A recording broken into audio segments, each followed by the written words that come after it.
Bonjour les amis, c'est Yuri, votre animateur du jour. Je suis toujours avec mes deux acolytes, mes deux amis, Art et Bruno. Et aujourd'hui, nous allons aborder un sujet extrêmement intéressant et très pertinent au sein de la communauté. Je ne sais pas d'où vous nous écoutez, de la France, de l'Angleterre, des États-Unis, de l'Afrique, de l'Asie, mais on tenait déjà à vous remercier pour la confiance, pour l'attention que vous véhiculez à ce podcast et pour le fait que vous grandissez au même moment où nous-mêmes nous grandissons. L'épisode d'aujourd'hui, c'est un épisode très sensible car nous allons parler de l'homophobie intériorisée. Salut les amis, salut Art, salut Bruno. J'espère que vous allez bien. Hello Yuri, salut Bueno, j'espère que tout le monde va bien. Bienvenue les ombres. Salut Yuri, salut Art, j'espère que vous allez bien. Moi ça va, merci beaucoup. Yes, un nouvel épisode. Yeah, yeah, get it. Je ne sais pas si le thème il vous évoque quelque chose en particulier, mais moi j'ai beaucoup à dire déjà, hein. Aïe Alors aïe tu aïe veux aïe aïe aïe commencer? aïe. L'homophobie internalisée ou homophobie intériorisée, comme tu disais Yuri, c'est un sujet hyper méga important. Je pense qu'on a tous à dire sur ce genre de thème par rapport à nos expériences perso. On va aller plus en profondeur au fur et à mesure de cet épisode. On va déjà essayer de situer nos auditeurs pour qu'ils puissent comprendre c'est exactement quoi. L'homophobie internalisée se définit comme étant un concept psychologique qui désigne un conflit intérieur vécu par une personne attirée par des personnes du même sexe.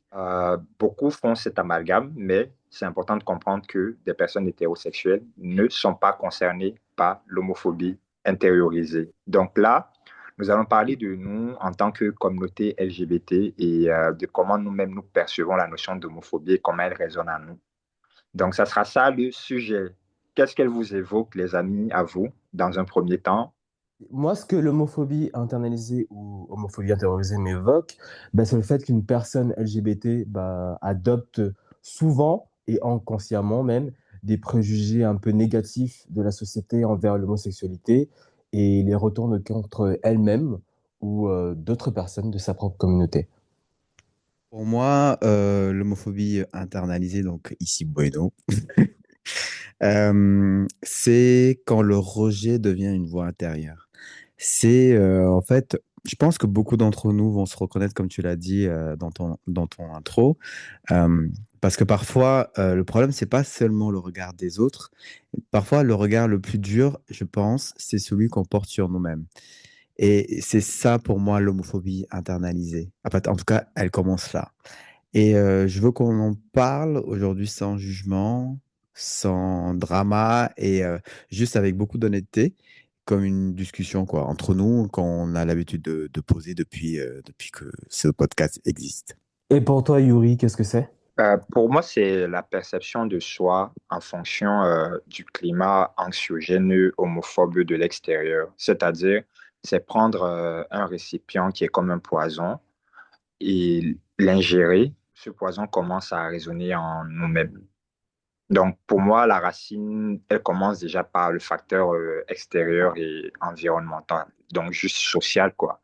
C'est ce que je voulais rajouter parce que je pense que c'est vraiment lié à son environnement où l'homosexualité est un peu critiquée, par exemple, moquée ou condamnée, que la personne qui vit avec une homophobie intériorisée finit par intégrer au point de ressentir, par exemple, peut-être de la honte, de la culpabilité, du dégoût de soi, le désir de cacher ou nier son orientation, par exemple, et une difficulté à accepter ou vivre pleinement son identité. Je pense que toutes les personnes, en tout cas tous les récits qu'on a pu accueillir ici, commencent toujours par ça, par leur enfance, comment ils ont été exposés à de l'homophobie et que cette exposition finisse par devenir quelque chose qu'ils ont internalisé. Et en fait, je pense que c'est quelque chose qui est assez simple à comprendre, mais qui est difficile à vivre. Euh, et comme vous l'avez dit, l'environnement joue un rôle important. C'est quand tous les messages qu'on reçoit négatifs, effectivement, qu'on peut entendre sur l'homosexualité depuis qu'on est petit, finissent par petit à petit s'installer à l'intérieur de nous. C'est pas forcément des insultes directes, parce que, enfin, en tout cas, moi, au sein de ma famille et de mon entourage, j'ai eu très peu d'insultes directes.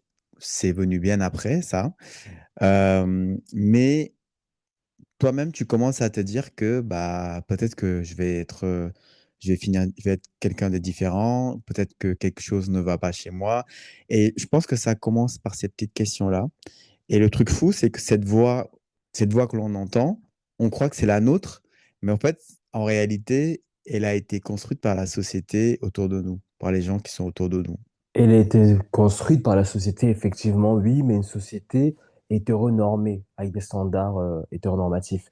Donc, pour moi, c'est lié beaucoup et j'aimerais qu'on puisse un peu aller en profondeur par rapport à ça.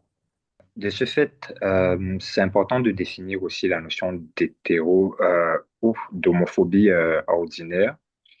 L'homophobie ordinaire ici est considérée comme étant une forme d'homophobie du coup vécue au sein même de la société dans l'environnement de tous les jours, qui part depuis les conceptions historiques, sociales d'un schéma hétéronormatif qui s'exprime par le rejet de tout autre schéma qui va être taxé ici d'anormal, de différent, d'inférieur, de déviant. Euh, et vous, comment est-ce que vous pensez que de ce schéma d'homophobie ordinaire, nous arrivons à une homophobie qui est internalisée? Comment la conception de l'homophobie internalisée se présente-t-elle au vu de l'environnement dans lequel une personne homosexuelle qui commence à se rendre compte qu'elle est homosexuelle euh, développe des biais qui fait qu'elle se retrouve en train de se détester du monde? Bah, je pense que on a tous grandi dans un cadre ou dans une société plutôt où l'hétérosexualité est souvent présentée comme la norme, comme on disait tout à l'heure, l'hétéronormativité. Même si la société évolue, bah, les messages négatifs peuvent laisser des traces profondes. Donc le rejet, les insultes, tout ce qui s'ensuit. La religion, notre culture, etc., a un impact fort. Donc le regard que les autres peuvent poser sous notre sexualité bah, peut débloquer ce genre de comportement où on en vient à avoir de l'homophobie intériorisée par rapport au regard des autres et ce que les gens disent de notre sexualité qui peut paraître déviante pour eux et ça peut contraindre certaines personnes à se renfermer ou à avoir un rejet par rapport à la sexualité. Pour compléter ce que Art vient de dire, l'homophobie classique, donc ordinaire, on la reconnaît facilement. Ce sont les insultes, ce sont les rejets évidents, ce sont les regards qu'on peut porter sur nous. Et, mais l'homophobie internalisée, elle est beaucoup plus discrète.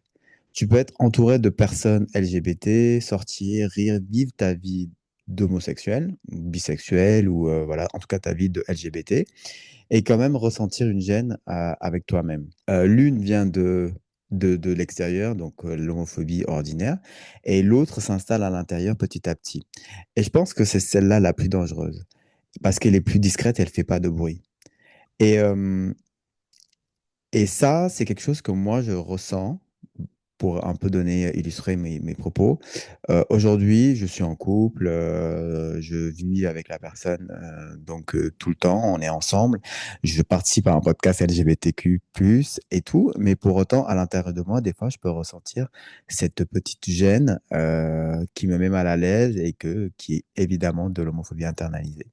Et même si on est dans une vie active LGBT, bon, me concernant, on a quand même ce petit truc qui vient résonner en nous, cette petite gêne qui vient de tout le temps nous rappeler que, en fait, voilà, quoi, à un moment donné, bah, on a pu recevoir des regards, des gestes ou des mots concernant notre éventuelle sexualité, parce qu'au début, on savait même pas qui on était, mais en fait, les gens portent sur nous des regards et se projettent sur nous des choses dont on ne sait même pas.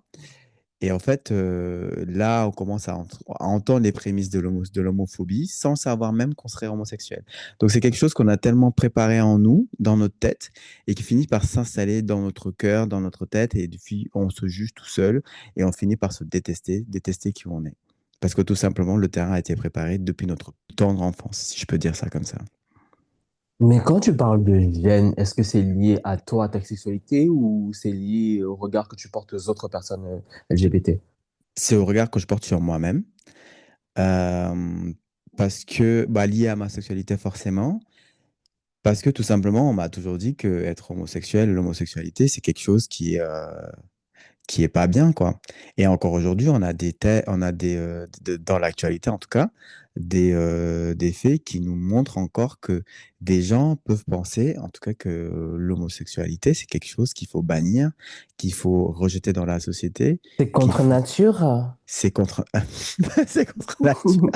Exactement. Donc, tu vois, il y a pas mal de choses comme ça, en fait, depuis que je pense que toutes ces personnes, tous ces enfants, par exemple, pour ne pas citer l'exemple du Sénégal, tous ces ensembles qui sont au Sénégal aujourd'hui, qui sont en train de vivre ce qui se passe aujourd'hui, et sont en train, finalement, d'internaliser un rejet.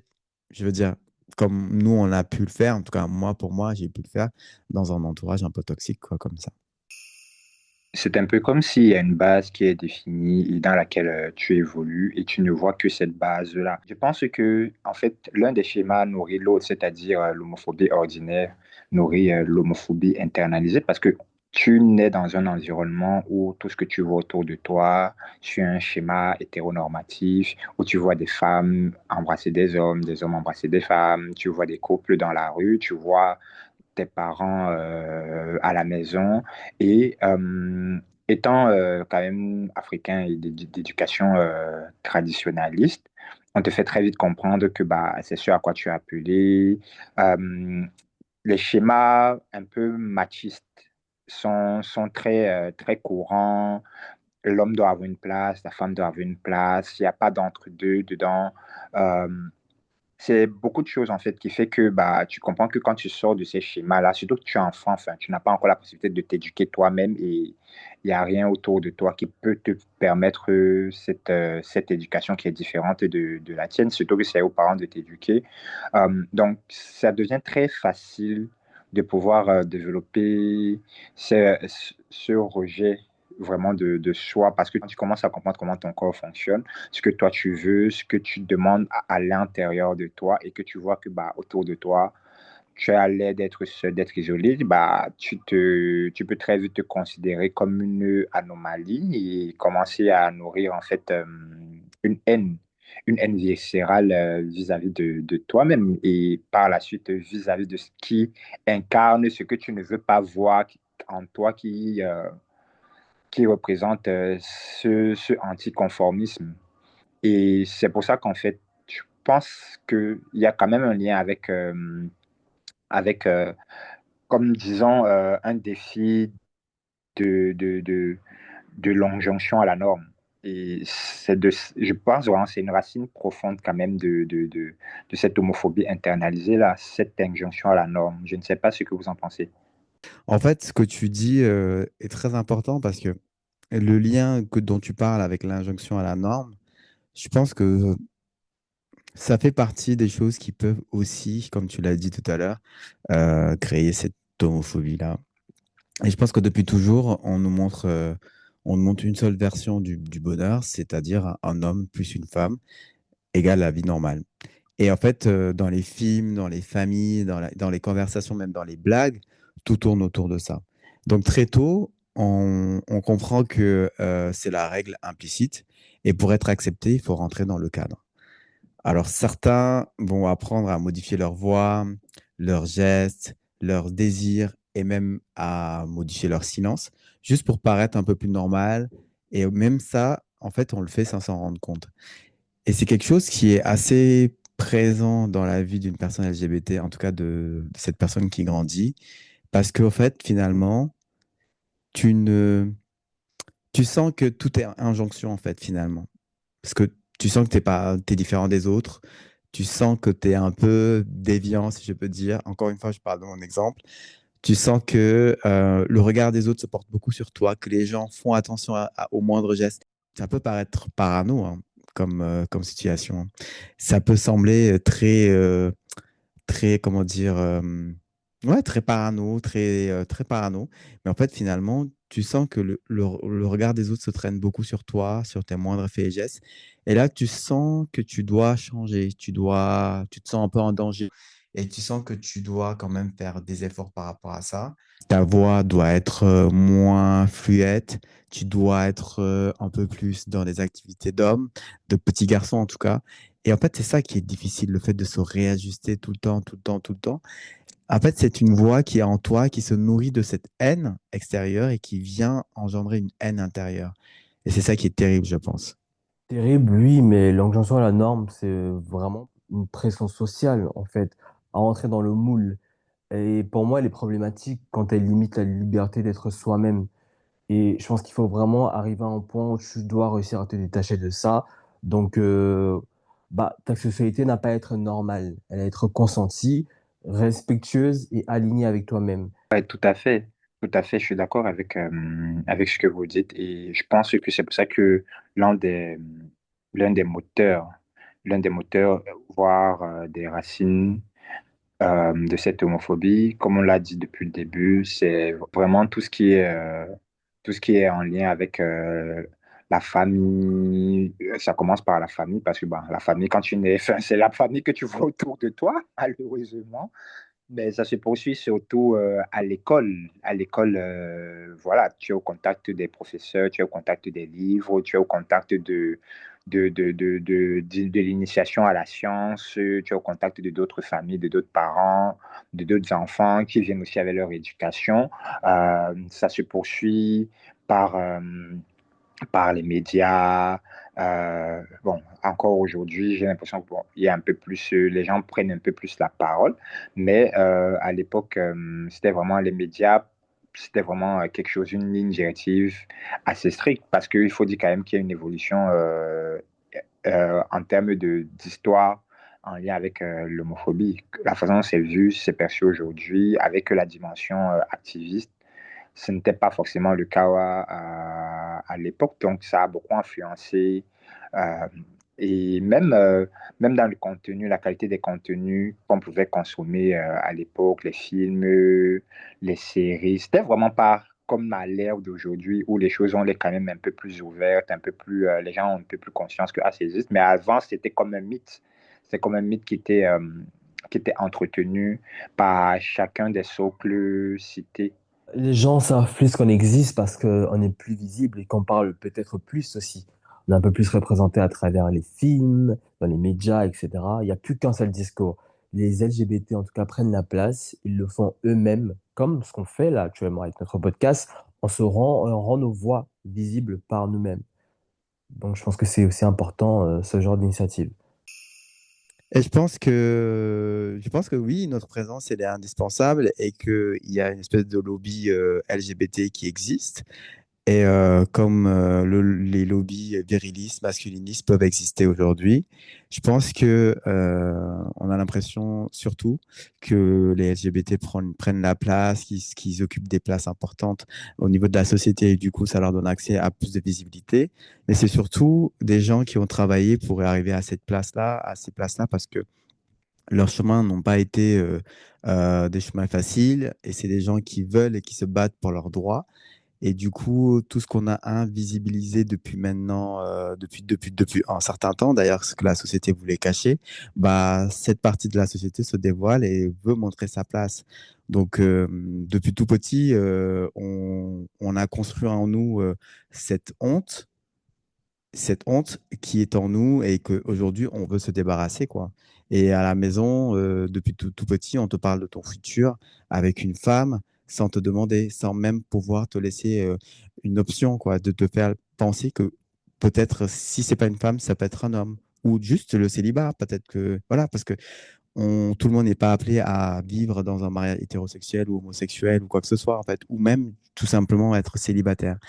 Et à l'école aussi, le mot gay devient une insulte banale. En fait, tu l'entends, les enfants l'utilisent tout le temps pour rien. En fait, ça n'a même plus la même signification. Et même dans les films, tu vois que les histoires d'amour qui ressemblent à la tienne sont presque absentes. Aujourd'hui, on a quelques-unes, mais encore une fois, dans combien de familles elles sont acceptées?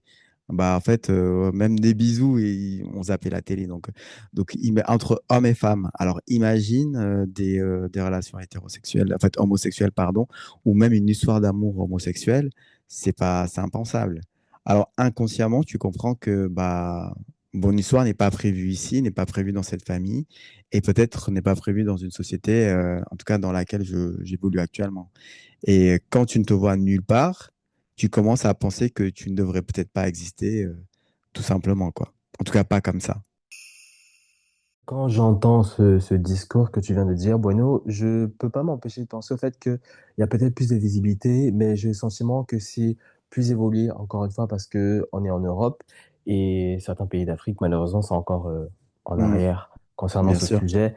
Donc, tout ce qui est homophobie intériorisée, pour certaines personnes, est encore beaucoup plus ancré parce qu'ils sont en plein dedans, en plein dans la culture, en plein dans le regard, encore en plein dans le rejet. Ils sont même poussés à aller jusqu'au mariage, même pour se Hmm, cacher, hmm. pour cacher du coup leur homosexualité, construire une famille où ils ne sont pas forcément heureux et avoir une double vie, en fait.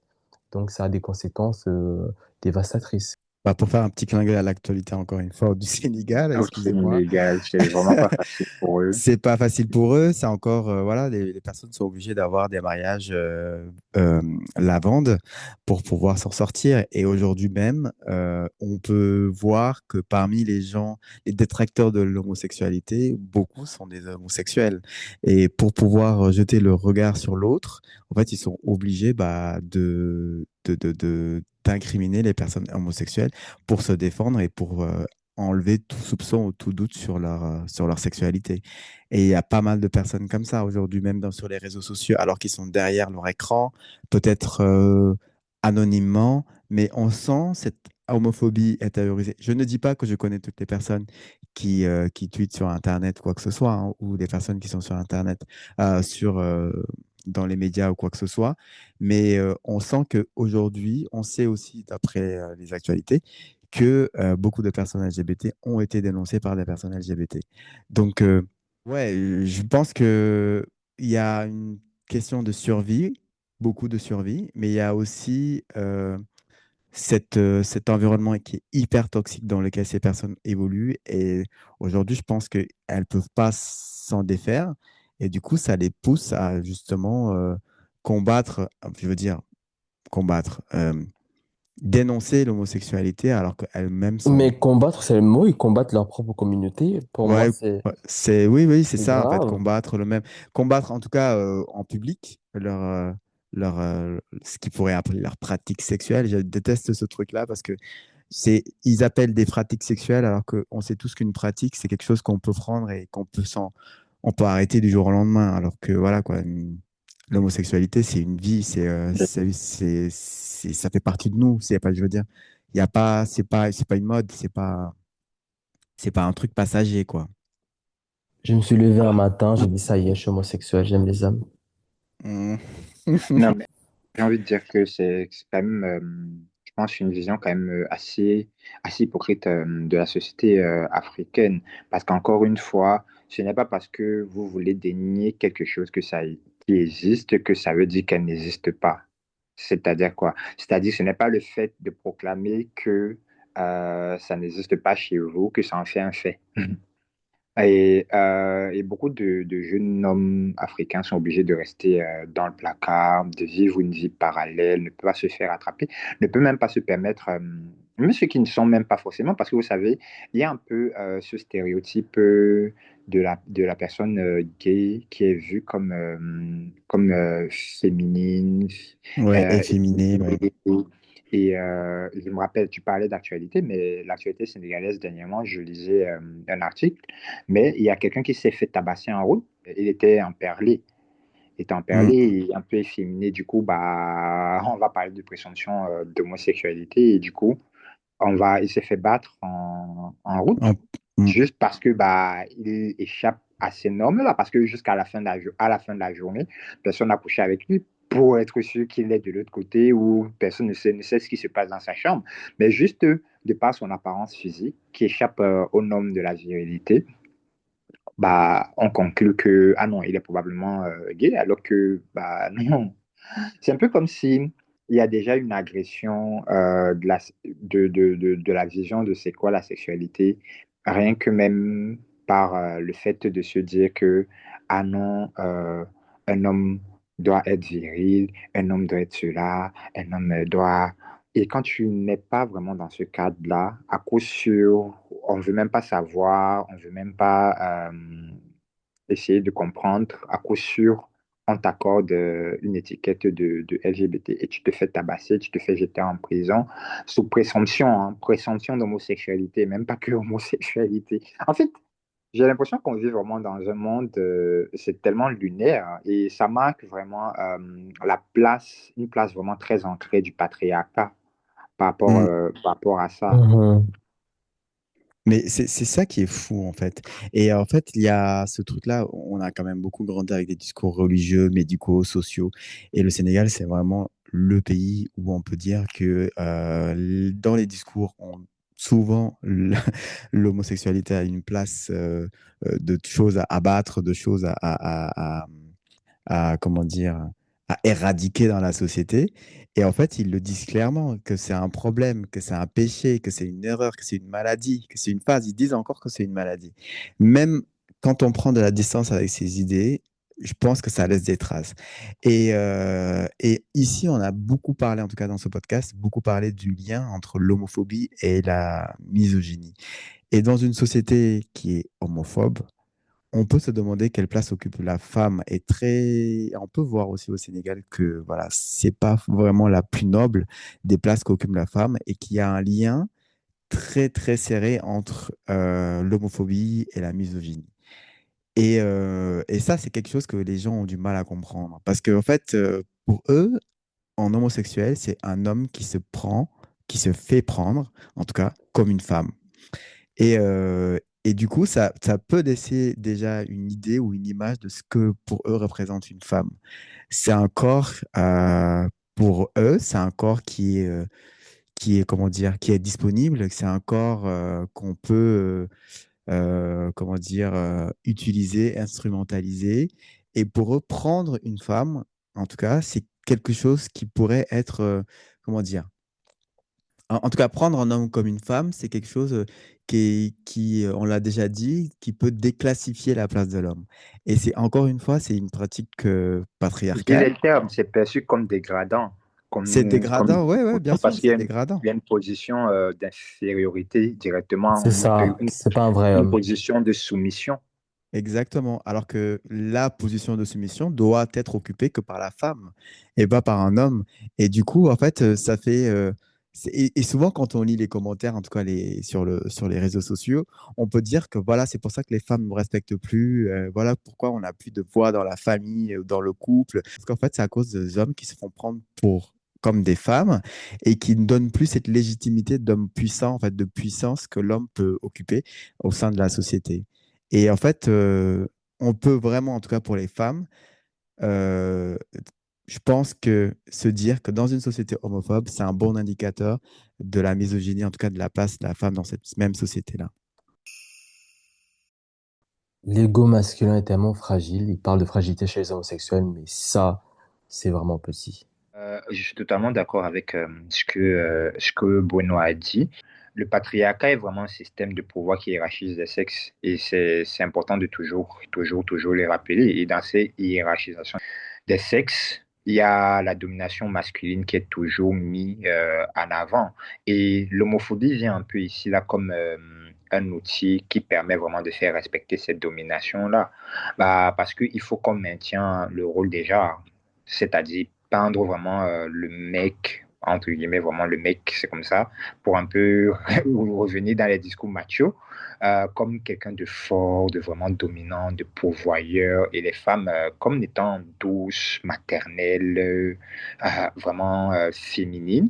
Et c'est aussi important de rappeler que l'homophobie internalisée ne concerne pas que les gays, hein. Ça concerne aussi les lesbiennes, les pansexuels, toute personne vraiment qui ont une sexualité différente de celle de la norme, mais le terme est juste un terme général pour pouvoir définir. Et ici, en fait, l'homme gay qui est vu vraiment comme étant une personne efféminée est vu comme une trahison de cette domination.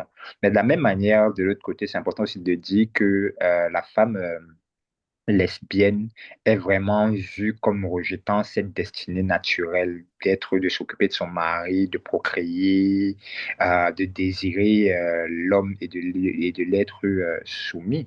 Et au Mhm. final, c'est un peu comme si il y a comme, un peu comme un grade qui place vraiment l'homme hétérosexuel comme étant légitime et qui place la femme en second plan et bah, l'homme homosexuel qui est soumis du coup comme étant un sous-homme, voire un sous-humain et le place même en deçà de la femme. Donc au final, je pense vraiment, c'est vraiment ça qui dérange et qui font que les gens ont vraiment beaucoup de mal, surtout dans des sociétés qui se veulent très religieuses, très croyantes, très culturelles à l'africaine d'accepter. Et j'ai l'impression que plus, surtout dans ce type de société, plus c'est vraiment présent.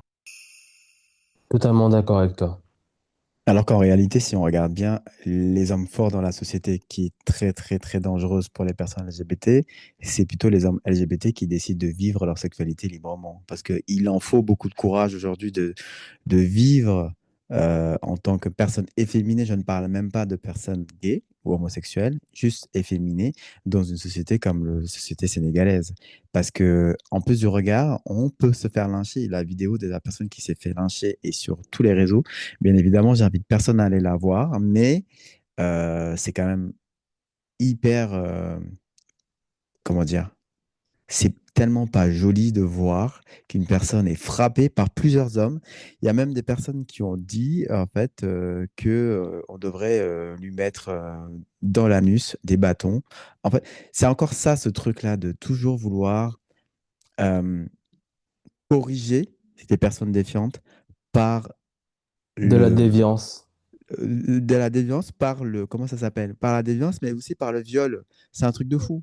Et par l'acte qu'il reproche à la personne de faire. Exactement. Surtout par cet acte-là. Ah Est-ce bah, qu'au final, c'est pas tu veux te faire paradoxal? prendre? C'est vraiment paradoxal. C'est hyper paradoxal. Tu te fais prendre? Ah bah tiens, on va te mettre des bâtons. Mais enfin, je veux dire, il y a ce truc qui est pas compréhensible, quoi. Je veux dire, de vouloir mettre un bâton dans le cul de quelqu'un, pardon, bah, excusez-moi des termes, mais pour le punir, c'est quand même Ou fou. Je veux même, dire, même pas que mettre des objets, mais le violer directement oui, aussi. oui, oui, oui. On a eu une invitée qui s'est Oui. faite violer.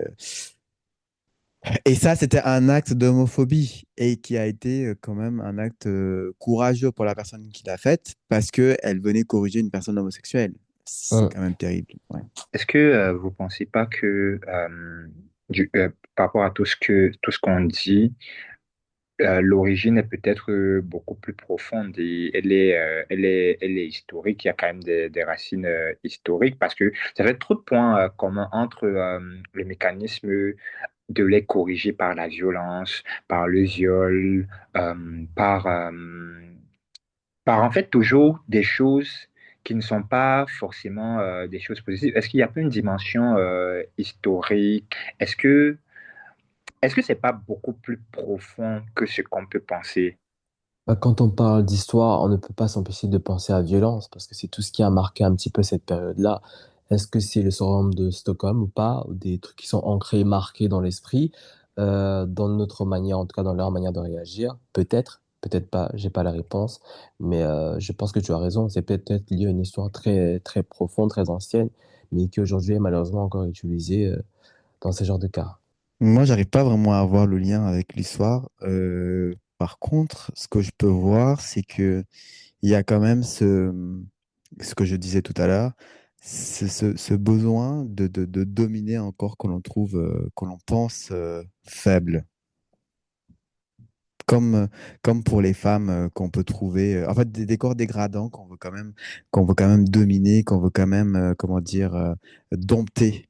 Ça reste quand Exactement. même lié au patriarcat, mais qui est aussi quand même lié à l'histoire, parce que Oui, bien sûr. Après, certainement, je c'est un pense qu'il y a système qui est des, construit depuis des décennies. il y a des, il y a des, il y a des causes lointaines, mais il y a quand même ce truc qui revient tout le temps, ce besoin de vouloir dompter un corps qu'on trouve dégradant. Que ce soit pour les femmes qui font de la prostitution, ah bah, on va les corriger en les violant. Alors que à la base, on les trouve dégradants, salissant la statut le statut de la femme dans la société, cette grandeur de la femme porteuse de vie et qui éduque ses enfants et qui éduque la nation.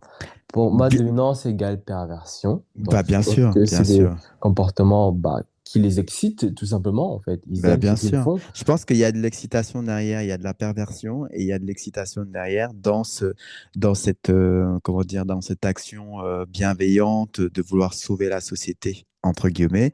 Il y a quand même, il y a quand même cette Ouais, perversion. Il encore y une a, fois, c'est la médaille et son revers.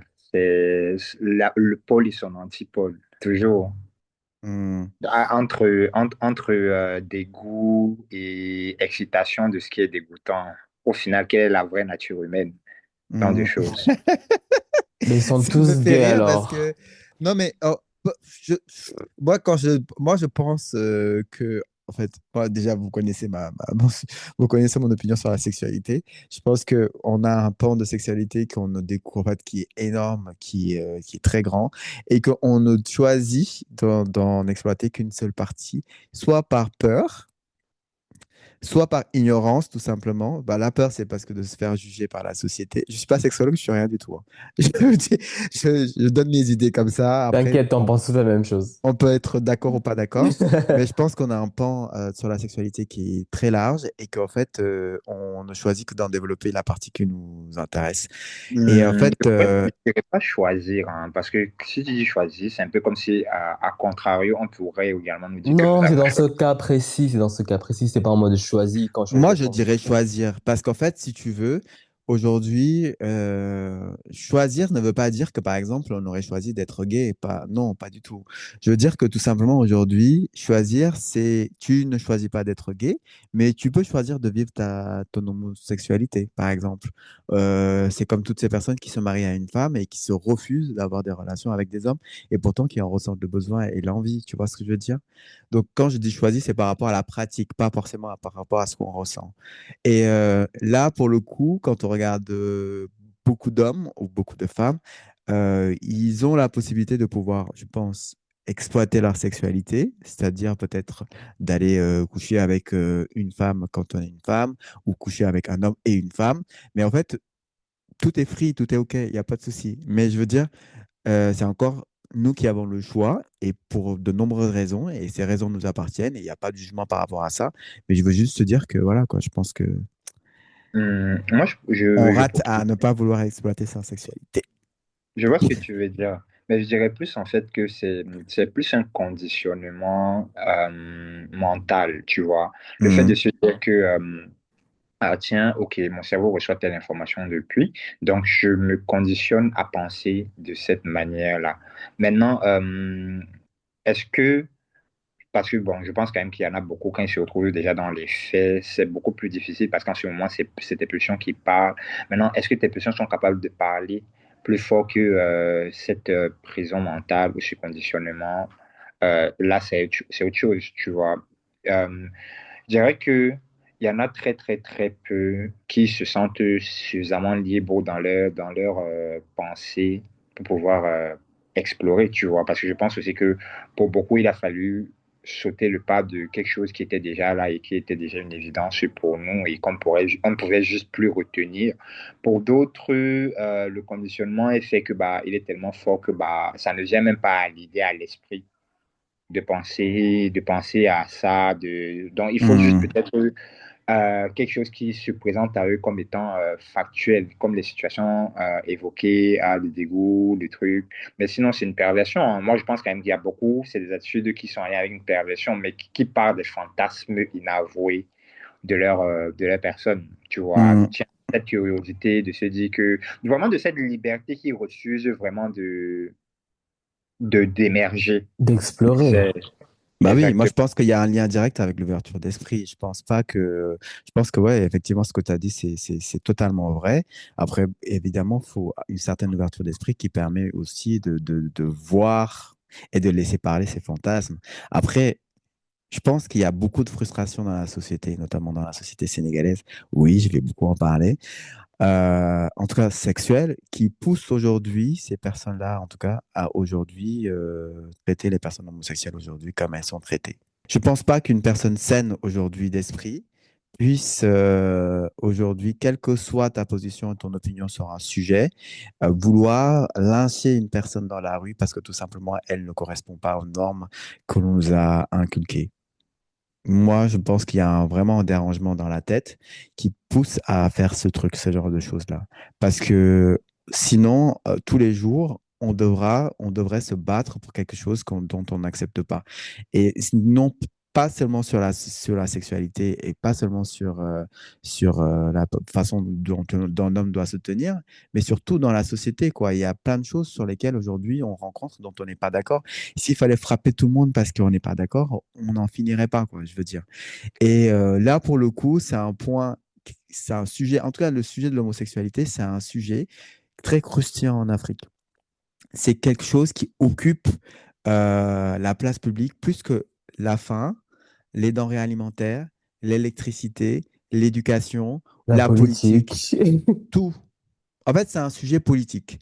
C'est un Et sujet politique, c'est un même. sujet politique. Et donc, du coup, en fait, c'est plus important que d'avoir de l'eau potable, c'est plus important que d'envoyer ses enfants à l'école, c'est plus important.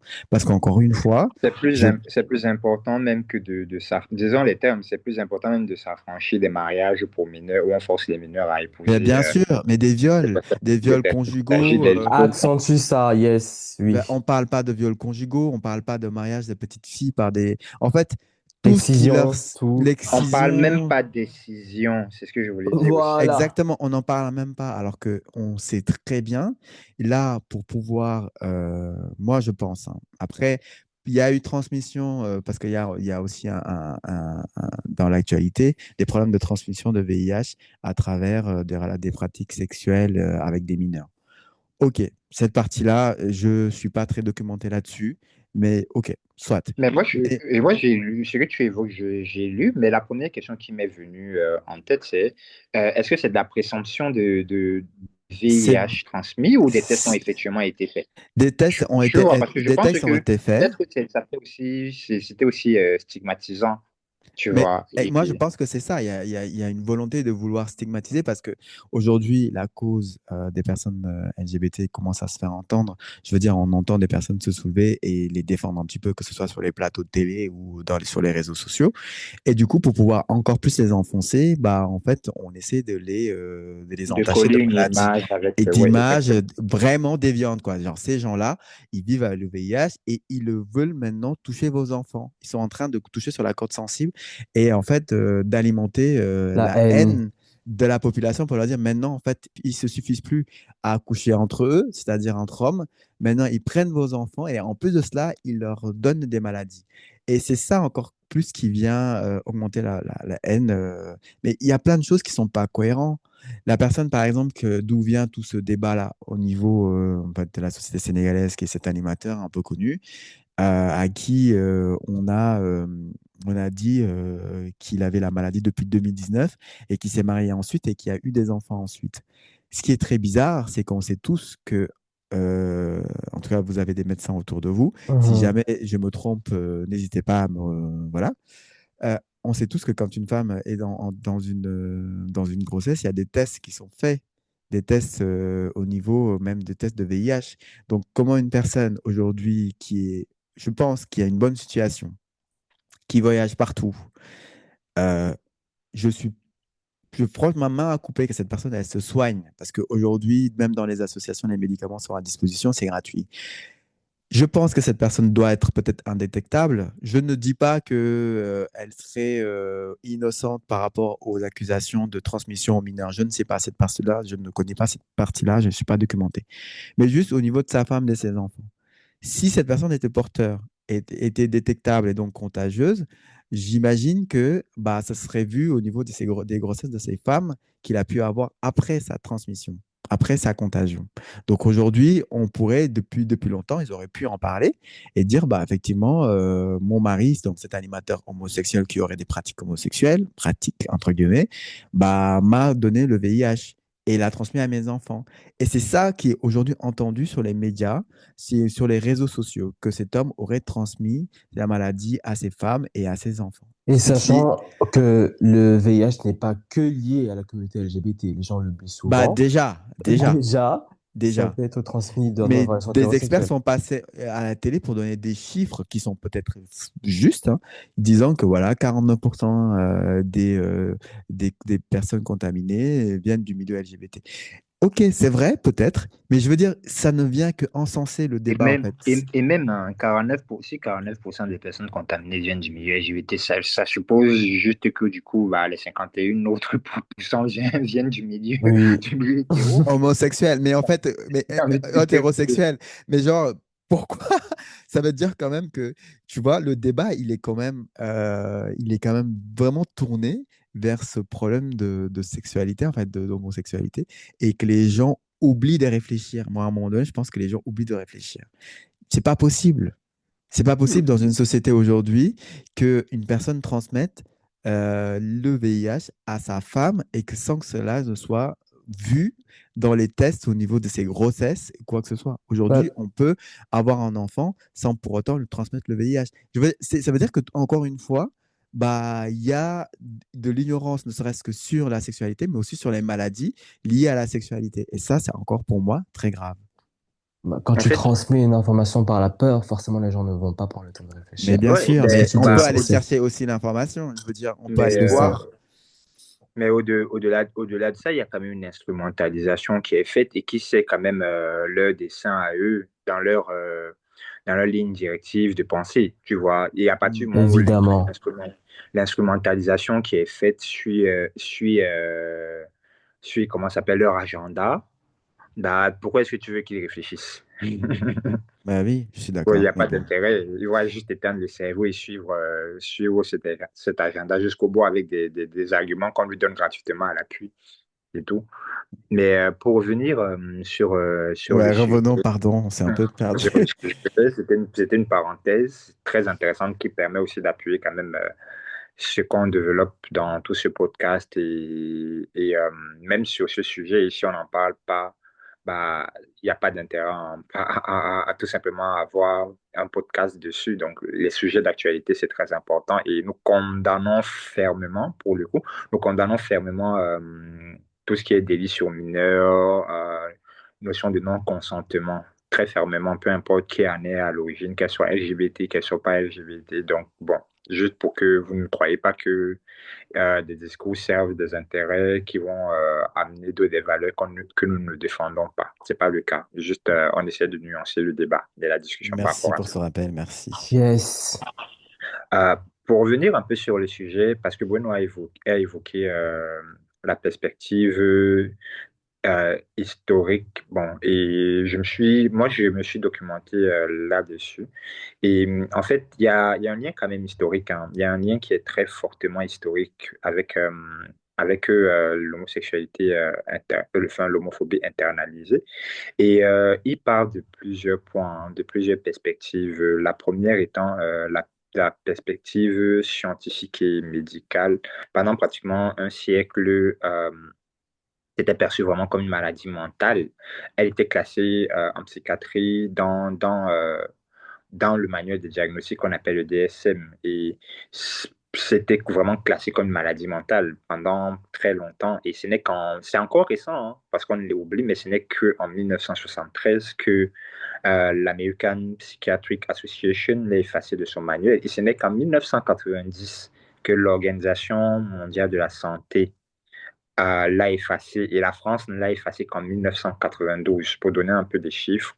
Et donc, imaginez un peu toutes ces générations de scientifiques à cette époque bah, qui incriminaient ces personnes LGBT sur la base de ah non, c'est des personnes malades, ce pas des personnes qui fonctionnent normalement. Donc, tu pouvais te faire interner pour peu que ça. Et voilà, imaginez. Et au-delà de ça, il y a aussi une perspective quand même qui était en lien avec le crime, parce que pendant très longtemps, c'était perçu, même dans l'Amérique coloniale, c'était vraiment déjà vu comme étant un crime et un péché. Avant même qu'il y ait la perspective de la maladie de l'homosexualité, il y avait le crime qui était puni par la loi. Donc ce n'est pas qu'en Afrique, puni par la loi et parfois même de mort. Et pour revenir aussi sur, il y avait quand même une perspective qui était judéo-chrétienne, qui était en lien avec une lutte d'abomination. Et je pense que c'est pour ça que je crois qu'au-delà de ça, il y a eu une internalisation historique de l'homophobie. Et cette internalisation historique s'est cristallisée par le fait de créer le closet, c'est-à-dire le placard où les gens sont enfermés et que maintenant il y a une perspective de vouloir sortir du placard. Alors que ça ne devrait pas être le cas parce que c'est un peu comme s'il y a déjà un mur qui est défini et que toi, tu dois te débrouiller pour sortir de ce mur par toi-même. Donc, c'était un peu ce que je voulais apporter comme contribution en lien avec l'histoire et la culture. Ok, merci. Moi, j'avais pas vu ça sous cet angle-là. En tout cas, merci beaucoup. C'est très intéressant. Oui, je trouve aussi. Pour moi, comprendre l'homophobie internalisée, ce n'est pas seulement se pointer du doigt. Ce n'est pas se pointer du doigt, en tout cas. C'est réaliser qu'on a grandi dans un système qui nous avait pas du tout imaginé, qui nous avait pas forcément imaginé. Et je pense que la bonne nouvelle, c'est que on peut réapprendre à se regarder autrement. On peut apprendre à s'aimer autrement, en tout cas. Et petit à petit, avec du temps, ça peut prendre beaucoup de temps. J'en suis la preuve avec des conversations comme celle-ci. En tout cas, merci Yuri d'avoir choisi ce thème parce que je pense qu'au final, le vrai glow-up, si je peux dire ça comme ça, ce n'est pas seulement d'assumer devant les autres, c'est devenir un endroit sûr pour soi-même. Je tenais à vous remercier en tout cas pour ce moment que je passais avec vous. J'ai encore une fois beaucoup apprécié cette discussion et j'espère que les auditeurs aussi pourront y trouver quelque chose de profitable. Pour moi, sortir de l'homophobie intériorisée, c'est comprendre que la honte ne vient pas de soi, mais des normes qu'on a apprises. C'est peu à peu remplacer le regard critique hérité par un regard un peu plus juste et bienveillant envers soi-même. Ce n'est pas devenir parfait ou totalement libéré du jour au lendemain, c'est avancer à son rythme vers plus d'acceptation, de douceur et de liberté intérieure. Cœur, cœur, cœur, cœur. Sur ces mots de sage de mes partenaires que nous allons clôturer cet épisode. Nous vous remercions de nous avoir écoutés tout le long.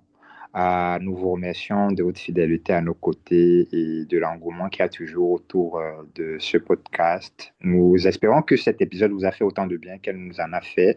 Et beaucoup de courage à ceux du Sénégal qui nous écoutent. Vous n'êtes pas seuls. Et voilà que j'espère et j'ai envie de dire même je prie pour que les choses puissent se faciliter pour vous et que vous puissiez évoluer dans un climat beaucoup plus favorable. Ne vous laissez pas abattre et continuez, c'est pas évident, nous savons, et beaucoup de courage à vous. Vraiment, nous vous embrassons très fort, on pense très fort à vous. Nous vous donnons rendez-vous pour le prochain épisode et voilà quoi. Bisous, bisous. À plus tard, les Bisous. amis. À bientôt, salut! Prenez soin de vous et surtout soyez doux avec vous-même. Bisous, bisous.